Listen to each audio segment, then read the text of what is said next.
কথায় কথায় ইরানকে মাটির সাথে মিশিয়ে দেওয়ার কথা বলে ইসরায়েল যুক্তরাষ্ট্র, বিশেষ করে ডোনাল্ড ট্রাম্পের চোখের কাঁটা ইরান।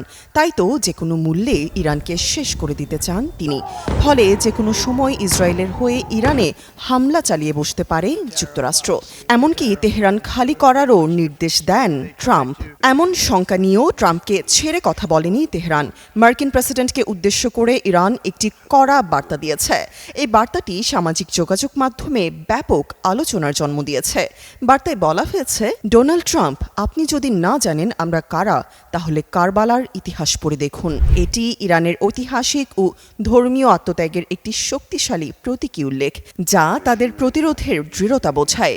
এদিকে ডোনাল্ড ট্রাম্প ইরানিদের তাদের রাজধানী শহর তেহরান ছেড়ে যাওয়ার জন্য সতর্কবার্তা দিয়েছেন।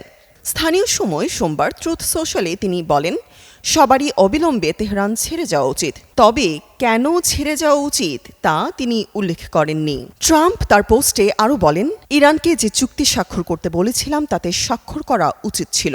কি লজ্জাজনক এবং মানব জীবনের অপচয়। সহজভাবে বলতে গেলে ইরানের পারমাণবিক অস্ত্র থাকতে পারে না, আমি বারবার বলেছি। বিশ্লেষকদের ধারণা, ট্রাম্পের এমন বক্তব্যের পরেই ইরান মিলিটারি ও ইসলামিক রিপাবলিক অব ইরানের এক্স আইডি থেকে এই ধরনের পোস্ট করা হয়েছে। এই পাল্টাপাল্টি বার্তা ইরান ও ইসরায়েলের মধ্যে চলমান সংঘাতের মধ্যে যুক্তরাষ্ট্র ও ইরানের সম্পর্ককে আরও জটিল করে তুলেছে।